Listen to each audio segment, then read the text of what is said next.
દાહોદ ખાતે બાળકીની નિર્મમ હત્યા કરી દેવામાં આવી હતી, જે મામલો દાહોદ ખાતેથી સામે આવ્યો હતો। તો દાહોદથી આ મામલે જ વધુ વિગતોનો ખુલાસો થયો છે, જ્યાં બાળકીની હત્યા થઈ હતી ત્યારે મહિલા કોંગ્રેસના પ્રદેશ પ્રમુખ પહોંચ્યા છે અને જેનીબેન ઠુમ્મર દ્વારા પરિવારની મુલાકાત લેવામાં આવી છે। આ સાથે જ જેનીબેને ભાજપ સરકારને પણ પોતાના આડે હાથે લીધી છે, પ્રહાર કર્યા છે। ત્યારે સાંસદનું ગામ નજીક હોવા છતાં પણ તેઓ ફરક્યા નથી। જેનીબેને આ મામલે નિવેદન પણ આપ્યું છે। તો દાહોદ ખાતે બાળકીની હત્યા કરવામાં આવી હતી, આ મામલો સામે આવ્યો હતો, જે હાલ ખૂબ જ વિવાદાસ્પદ બન્યો છે। ત્યારે મહિલા કોંગ્રેસના પ્રદેશ પ્રમુખ પહોંચ્યા છે। તો જેનીબેન ઠુમ્મરે પરિવારની મુલાકાત લીધી અને જેનીબેને ભાજપ સરકારને આડે હાથે લીધી છે। ભાજપ સરકાર પર પ્રહાર કરતા કહ્યું, સાંસદનું ગામ નજીક હોવા છતાં પણ તેઓ ફરક્યા નથી।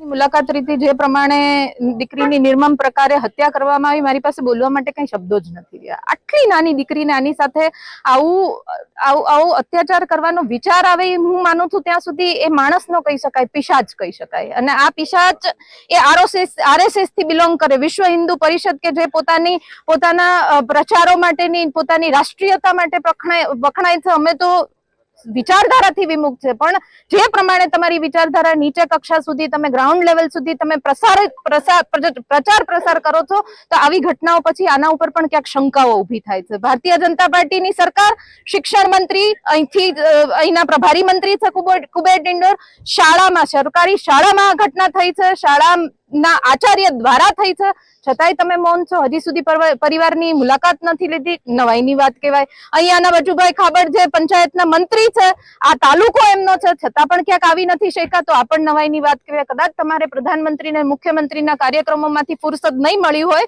પણ તમારી ફુરસદના લીધે સલામત ગુજરાતની ફક્ત વાતો સાંભળવા માટે હવે અમને લાગે છે કે અમારા કાનને અમારે પસરાવવાની જરૂર નથી। તમારાથી કાયદો અને વ્યવસ્થા ન જળવાતું હોય તો ગૃહમંત્રીને વિનંતી કરું છું કે તમે આમાંથી હાથ ઊંચા કરી લો કે મહિલાઓ વિરુદ્ધનો એક પણ અત્યાચાર કે અન્યાય થશે